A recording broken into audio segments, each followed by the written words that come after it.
بسم اللہ الرحمن الرحیم. ناظرین السلام علیکم. میں ہوں آپ کا میزبان صابر شاکر. وفاقی دارالحکومت اسلام آباد سے کچھ تازہ ترین اور اہم معلومات آپ کے ساتھ شیئر کرتے ہیں. پاکستان کے حالات و واقعات، سیاسی صورتحال. بہت سارے دوست سوال کرتے ہیں، میسج کرتے ہیں، پوچھتے ہیں، ٹیلی فون کال کرتے ہیں، اور اگر کبھی ملاقات ہو تو بھی پوچھتے ہیں کہ جناب کب جان چھوٹے گی اس جعلی نظام سے، یہ جعلی نظام ختم کیوں نہیں ہو رہا، فسطائیت ختم کیوں نہیں ہو رہی. تو ان کے لیے آج میں اس ویڈیو میں کچھ بتانے کی کوشش کروں گا. تو پہلے ذرا صورتحال دیکھ لیتے ہیں کہ ہے کیا. اور اس میں ایک بات بتا دوں کہ پریشانی کی ضرورت نہیں ہے، پریشان نہیں ہونا، کیونکہ مشکل وقت گزر چکا ہے اور آسان وقت شروع ہوا چاہتا ہے، اور یہ آسانیاں جلد انشاءاللہ ملیں گی، سب کو ملیں گی، اور پاکستان کے عوام کو بھی اسی طریقے سے ملیں گی. اور اللہ کی لاٹھی بڑی بے آواز ہوتی ہے، اور لیکن جب وہ پڑتی ہے تو پھر کسی کو پتہ نہیں چلتا، نہ ظالم کو، نہ فاسق کو، نہ فاجر کو، اسے پتہ نہیں چلتا کہ اس کے ساتھ ہوا کیا ہے. تو بہرحال یہ لاٹھی جو ہے وہ بے آواز لاٹھی کسی وقت بھی پشت پر پڑ سکتی ہے. بہت سارے اشارے، کنائے، میسج کنوے ہو رہے ہیں، لیکن کیونکہ طاقت کا خمار اتنا زیادہ ہوتا ہے کہ وہ انسان جو ہے وہ طاقت کے نشے میں اتنا بدمست ہو جاتا ہے کہ وہ پھر اپنی نئی سے نئی پلاننگز کرتا ہے، اور نئی سے نئی چالیں چلنے کی کوشش کرتا ہے، نئی سے نئے مکر و فریب اختیار کرتا ہے. لیکن آخری الٹیمیٹ ڈیسیجن جو ہے وہ اللہ تعالیٰ کا ہے، اور اللہ کا پلان ہی آخری پلان ہوتا ہے جسے کامیاب ہونا ہے. اور ایک بات، بنیادی بات ہے، ظلم، فریب، فراڈ، جھوٹ اور فسطائیت، اس کی جو بنیاد پہ کوئی بھی عمارت کھڑی نہیں ہو سکتی. نہ کوئی کاروبار چل سکتا ہے، نہ کوئی حکومت چل سکتی ہے، اور نہ ہی کوئی رشتہ اور تعلق برقرار رہ سکتا ہے. تو بہرحال سچویشن یہ ہے اس وقت، معیشت، مہنگائی، بے روزگاری، غربت، یہ سارے شعبے جو ہیں اس یہاں پہ تباہی ہے، تباہی کے علاوہ کچھ نہیں ہے. چینی کی قیمت صرف 12 ہفتوں میں 24 روپے فی کلو اضافہ ہو گیا ہے، اور رمضان آ رہا ہے، رمضان المبارک میں اس میں مزید اضافہ ہوگا، اور چینی جو ہے وہ 155 روپے سے 165 روپے اور اس سے بھی اوپر تک جا چکی ہے. اور یہ میرے یا آپ کے اعداد و شمار نہیں ہے، یہ سرکاری اعداد و شمار ہے.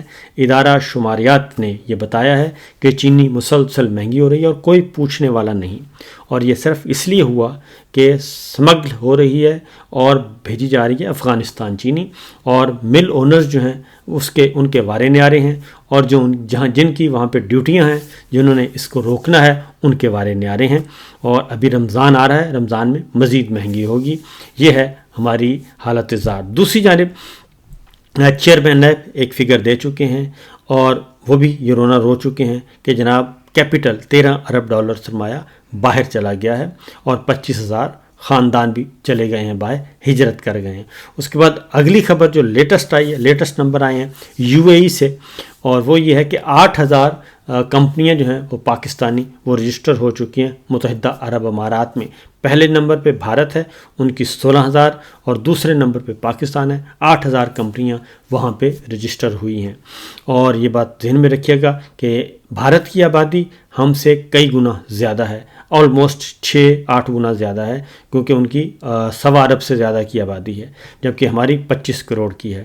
تو سب سے زیادہ پاکستانی جو ہیں وہ جا رہے ہیں UAE میں، اپنا کاروبار سمیٹ کے شفٹ ہو رہے ہیں. یورپ میں بہت زیادہ ہو رہے ہیں، اور یہ دوسری نشانی ہے. تیسری جو ہے وہ آپ سن کر حیران ہوں گے کہ 20 لاکھ پاکستانی جو ہیں نوجوان وہ باہر شفٹ ہو چکا ہے، جسے نوجوان پڑھا لکھا طبقہ وہ باہر آ رہا ہے. یہ تو ہے ہماری حالت زار. اور یہ سب کچھ کیوں ہو رہا ہے؟ یہ صرف ایک وجہ سے ہو رہا ہے کہ فرد واحد جو ہے وہ پاکستان میں ایک ظالمانہ قسم کا نظام مسلط کیے ہوئے ہے، الیکشن چوری کیا ہوا ہے، فراڈ کے ساتھ ساری حکومت بنی ہوئی ہے. صرف فرد واحد جو ہیں وہ بادشاہ سلامت جو ہیں ان کی ضد ہے کہ میں نے یہ کام اسی طریقے سے چلانا ہے. تو بہرحال جب ڈکٹیٹر بہت زیادہ نکل آئے اپنی باؤنڈری سے باہر، اور فرد واحد جب اپنے آپ کو سمجھنا شروع کر دے کہ میں عقل کل ہوں، تو پھر آٹومیٹکلی تحریک شروع ہوتی ہے. تو ماضی میں بھی جب بھی کسی ڈکٹیٹر سے جب آپ نے اقتدار اور اختیار چھیننا ہے تو اس کے لیے بڑی تگودو کرنی پڑتی ہے. تو وہ سارے ایلیمنٹ اب پاکستان کی پالیٹکس میں جمع ہو رہے ہیں. عمران خان، پاکستان تحریک انصاف، پاکستان کے میڈیا نے بہت زیادہ قربانیاں وہ دے چکے ہیں. آنریبل ججز جو ہیں وہ قربانیاں دے چکے ہیں. جوڈیشری کے اندر بھی مزاحمت موجود ہے، میڈیا میں بھی موجود ہے، سوسائٹی میں بھی موجود ہے، اور پالیٹکس میں بھی موجود ہے. یہ مزاحمت موجود ہے. تو یہ آہستہ آہستہ ایلیمنٹس اکٹھے ہو رہے ہیں. کل کا جو دن ہے وہ کافی بہتر تھا اس اعتبار سے کہ ایک تو پاکستان تحریک انصاف اور متحدہ اپوزیشن کا ڈیلیگیشن نے دورہ سندھ کیا اور وہاں پہ پیر صاحب پگاڑا اور جی ڈی اے کو اپنے ساتھ میں لایا، اور یہ ایک اچھی علامت ہے. دوسرا، وکلا جو عہدیداران اور وہ وکلا امیدوار کامیاب ہوئے جو 26ویں غیر آئینی ترمیم کے خلاف ہیں، جو عدلیہ کی آزادی چاہتے ہیں، جو پی سی او ججز کے خلاف ہیں، جو اس جعلی نظام کے خلاف ہیں. کیونکہ آگے ایک تحریک آنی ہے اور ان کو ایک دھکا، آخری دھکا ان کو لگنا ہے، اور اس دھکے کی وجہ سے یہ سارے پریشان ہیں اور یہ ٹامک ٹوئیاں مار رہے ہیں. ان کو کچھ سمجھ نہیں آ رہی، کیونکہ اس وقت سچویشن یہ ہے، آپ کو بہت ہی 2-4 جملوں میں، کہ جو آنریبل ججز کے اپنے انصاف لینے کے لیے سپریم کورٹ آف پاکستان پہنچے ہوئے ہیں. اسلام آباد ہائی کورٹ میں بھی یہی مسئلہ ہے، پشاور ہائی کورٹ میں بھی یہی مسئلہ ہے، اور آنے والے دنوں میں دیگر ہائی کورٹ میں بھی یہ آ جائے گا. اپنی پسند سے ایسے جج بھرتی کیے جا رہے ہیں جیسے ایس ایچ اوز لگائے جاتے ہیں، جیسے تھانے دار بھرتی کیے جاتے ہیں، ایسے ہی عدلیہ میں جج بھرتی کیے جا رہے ہیں. اور سینیورٹی ختم، آئین ختم، قانون ختم، اور کسی کی کوئی پرواہ نہیں، صرف اس لیے کہ فرد واحد جو ہے وہ نہیں مان رہے. تو جب فرد واحد سسٹم کو نہ چلنے دیں اور سسٹم کو چلنے سے آئین میں رکاوٹ، قانون میں رکاوٹ، اور پھر اپنے ہی قبیلے کے فرد واحد خلاف ہو جائیں تو پھر چیزیں ہاتھ سے نکل جاتی ہیں. تو بہرحال معاملات یہ ہیں جی کہ کچھ آپ کے ساتھ خبریں کچھ اور بھی شیئر کرنی ہیں. اور پھر یہ ہے کہ یحییٰ آفریدی صاحب نے ایک مشورہ دیا ہے. تو یحییٰ آفریدی صاحب کا مشورہ جو ہے اس کے 2 پہلو ہیں. ایک تو انہوں نے کہا جی کہ آپ سسٹم میں رہیں، سسٹم سے باہر نہ نکلیں. تو بات یہ ہے کہ سسٹم ہے ہی جعلی، الیکشن چوری کی بنیاد پہ، اور بجائے اس کے کہ یحییٰ آفریدی صاحب chief justice of Pakistan de facto ہیں، وہ اوپن کورٹ میں آئیں، معاملہ فل کورٹ میں لے کے جائیں، تمام ججز کو جمع کریں، اور جو ہے کلیکٹیو وزڈم، اجتماعی دانش، اجتماعی شعور کو استعمال کریں. وہ کام نہیں کر رہے، بلکہ وہ اپنے گھر میں بلا کے اپوزیشن رہنماؤں کو ان سے مذاکرات کر رہے ہیں اور پیغام رسانی کا کام کر رہے ہیں. یہ ان کو سوٹ نہیں کرتا، اور نہ ہی ان کے منصب کے یہ شایان شان ہے. یہ آنے والے دنوں میں آپ کو پتہ چل جائے گا کہ یہ معاملہ آخر ہے تو ہے کیا. اب آتے ہیں جی پاکستانی معیشت کی ایک اور آپ کو بتاتے ہیں کہ چائنا نے پاکستان سے کہا ہے کہ ہم آپ سے جو ہے وہ گدھے اور گدھوں کی کھالیں جو ہیں وہ آپ سے لیں گے، اور آپ گدھا پال پروگرام کریں. اور گوادر ایئرپورٹ کے پاس جی وہ کہتے ہیں کہ چین جو ہے وہ گدھے سپلائی کرنے کے منصوبے پر کام کر رہا ہے. پاکستان کو کہہ رہا ہے کہ آپ ہمیں گدھے سپلائی کریں، اور 3 لاکھ گدھے جو ہیں وہ ہم سالانہ وہ لے سکتے ہیں، اور 3 لاکھ گدھوں کی کھالیں لے جائیں گی، اور اس کا مذبح خانہ جو ذبح خانہ ہے اور وہ بھی بنایا جائے گا گوادر میں. تو چینی کمپنی جو ہے ان کھالوں کو کینسر سمیت دیگر بیماریوں کے لیے استعمال کرے گی. لیکن مسئلہ یہ ہے کہ کہاں اربوں کھربوں ڈالر کے پروجیکٹ اور کہاں گدھوں کی جو ہے وہ کھالیں سپلائی کرنے کا کام. یہ اس کا میڈیا میں، انٹرنیشنل میڈیا میں خاص طور پہ جو ہمارے مخالفین ہیں وہ بہت مذاق اڑا رہے ہیں کہ گوادر پورٹ سے معاملہ چلا تھا، اور بڑے بڑے سی پیک سے اور بڑی بڑی ٹرین لائن سے، اور معاملہ آ چکا ہے 3 لاکھ گدھوں کی کھالیں جو ہے وہ ایکسپورٹ کرنے پہ. تو دیکھتے ہیں کیا ہوتا ہے. اور اس کے ساتھ ساتھ ایک اور خبر جی وہ ہے افغانستان سے. یہ خبریں اس لیے میں آپ کو بتا رہا ہوں کہ افغانستان بھی ہم سے بات کرنے کے لیے تیار نہیں ہے، کیونکہ جب سے ہم نے ان پہ فضائی حملہ کیا ہے اس کے بعد سے افغان طالبان جو ہے، افغان حکومت وہ مذاکرات یا رابطہ یا بات چیت کرنے کے لیے شہباز حکومت کے ساتھ تیار نہیں. البتہ جو خیبر پختونخوا کی صوبائی حکومت ہے اس کو انہوں نے ویلکم کیا ہے، اور ان سے وہ بات چیت کریں گے، ان کے جرگے کو ویلکم کریں گے. شہباز حکومت کے ساتھ کسی قسم کی کوئی بات کرنے کے لیے وہ تیار نہیں ہیں.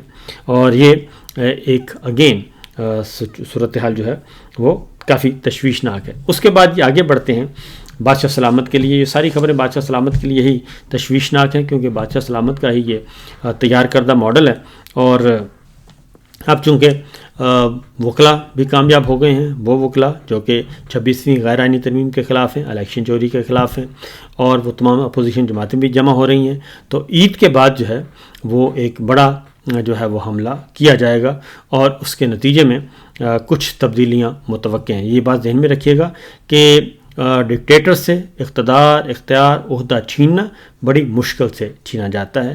یہ آخری جو عہدہ چھینا گیا تھا وہ پرویز مشرف صاحب تھے، اور اس سے پہلے جنرل باجوہ، کیونکہ جنرل باجوہ نے ہی یہ سارا کھیل شروع کیا تھا، اور جنرل باجوہ سے تو وہ کھیل مکمل نہیں ہو سکا۔ موجودہ جنرل صاحب جو ہیں وہ اس کھیل کو لے کے آگے بڑھ رہے ہیں۔ اب آتے ہیں پنجاب میں، خاص طور پہ پنجاب میں جو فسطائیت ہے وہ جاری و ساری ہے جی، اور اس میں پی ٹی آئی کے ورکرز کنونشن تھا منڈی بہاؤدین میں، اور کل رات میٹنگ کے بعد ضلعی صدر طارق محمود شاہی، ایم پی اے زرناب شیر شاہی اور دیگر شرکاء کے ڈیرے پر جی ریاستی دہشت گردی اور حکومتی دہشت گردی کی گئی، اور یہ تصاویر بھی میرے سامنے ہیں۔ اور دوسری جانب ملک میں جاری جو اندھی ریاستی فسطائیت اپنے عروج پر ہے۔ حلقہ PP43 منڈی بہاؤدین سے جی تحریک انصاف کے سینئر رہنما ہیں میجر ریٹائرڈ ظفر اقبال گوندل، اور ان کے بھائی کے گھروں میں بھی قانون نافذ کرنے والے ادارے جو ہیں وہ انہوں نے حلہ بولا ہے، اور ان کے گھر میں توڑ پھوڑ کی ہے، اور ان کا قصور صرف یہ تھا کہ تحریک انصاف کے موجودہ اور سابقہ MNAs بشمول امجد خان نیازی کے اپنے گھر پر کھانا کیا تھا، جس کے بعد فسطائیت جو ہے وہ آئی اور انہوں نے توڑ پھوڑ کی، غنڈہ گردی کی۔ یہ انڈکلیئرڈ مارشل لا جو ہے وہ چل رہا ہے، اور یہ سب کچھ کیا جا رہا ہے۔ یہ تصاویر میں نے آپ کو دکھا بھی دوں گا، اس کے بعد آپ کو اندازہ ہو سکے گا۔ اس کے بعد جی اگلی جو خبر ہے وہ ہے امریکہ سے۔ صدر الوی صاحب، ایک طرف تو آڈٹ پاکستان میں ہو رہا ہے، اور پھر انٹرنیشنل کورٹ میں بھی معاملہ جا چکا ہے، اور اس کے ساتھ برطانوی لندن کی عدالت میں بھی معاملہ جا چکا ہے بادشاہ سلامت کے خلاف۔ اب ایک اور کھاتہ جو ہے وہ امریکہ میں شروع ہونے والا ہے۔ صدر الوی صاحب امریکہ کے دورے پر ہیں، اور انہوں نے وہاں پہ ایک محاذ سنبھال لیا ہے۔ انہوں نے انٹرویوز میں اور جو امریکی حکام ہیں ان سے ملاقاتیں کی، اور اس میں انہوں نے بتایا کہ USAID نے جو ملینز آف ڈالرز جو دیے تھے، کروڑوں ڈالر دیے تھے الیکشن، صاف شفاف الیکشن کے لیے، وہ مس یوز ہوئے ہیں، اور اس کے بجائے صاف شفاف انتخابات کے بجائے ایک ریگڈ الیکشن کروائے گئے، دھاندلی زدہ الیکشن کروائے گئے، اور الیکشن سے پہلے بھی اور الیکشن کے بعد بھی فسطائیت عروج پہ تھی۔ پھر الیکشن چوری کیا گیا، الیکشن کے نتائج تبدیل کیے گئے، اور ایک جعلی نظام قائم کیا گیا۔ صدر الوی صاحب کے جو آواز ہے ظاہر ہے وہ سابق صدر ہیں، اور وہ بہت کچھ جانتے ہیں، اور انہوں نے انٹرویوز کا جو سلسلہ شروع کیا ہے امریکہ میں، عالمی ذرائع ابلاغ ان کے انٹرویوز کر رہے ہیں، نشر ہو رہے ہیں، اور جو پاکستان کی صورتحال ہے وہ دنیا تک پہنچ رہی ہے۔ اس سے کافی تکلیف ہوئی ہے جعلی سرکار کو، اور خاص طور پہ فارم 47 کے ہمارے وزیر دفاع جو ہیں ان کو، کیونکہ وہ ہمیشہ سے فارم 47 جو ہے ان کو رات کی تاریکی میں وہ مل جاتا ہے، تو انہوں نے کافی تکلیف دہ ایک ٹویٹ کی ہے، صدر الوی صاحب کی ذات پہ حملے کی ہیں، اور میں نے دیکھا کہ سوچا کہ یہ آخر ماجرا کیا ہے، تو جب میں نے اس کو دیکھا جا کے صدر الوی صاحب کے، اور ہم واشنگٹن بات ہوئی میری، تو انہوں نے کہا جی کہ صدر الوی صاحب جو ہیں وہ کافی یہاں پہ انہوں نے پھٹے اکھیڑے ہوئے ہیں، اور ان کو ایسی باتیں اور ان کی اتنی امپورٹنٹ ملاقاتیں ہوئی ہیں کہ وہ اپنی بات کنوے کرنے میں کامیاب ہو گئے ہیں۔ تو دیکھیے آگے ہوتا ہے کیا، اور پھر سارا ملبہ فیصل واڑہ صاحب نے اگین دوبارہ سے ڈال دیا ہے آرمی چیف پہ، اور انہوں نے کہا ہے کہ جو کچھ ہو رہا ہے جی، انہوں نے ظاہر ہے یہ کہا ہے کہ بہت اچھا جو کچھ ہو رہا ہے بہت اچھا ہو رہا ہے، اور یہ اس لیے ہو رہا ہے کہ جنرل صاحب جو ہیں وہ ڈرائیونگ سیٹ پہ بیٹھے ہیں، لیڈ کر رہے ہیں، تو اس کا مطلب یہی ہے کہ جناب جو کچھ برا ہو رہا ہے وہ بھی پھر انہی کے کھاتے میں جائے گا، تو اس میں تو کوئی شک نہیں ہونا چاہیے۔ فی الوقت اتنا ہی، اجازت دیجیے، اللہ حافظ۔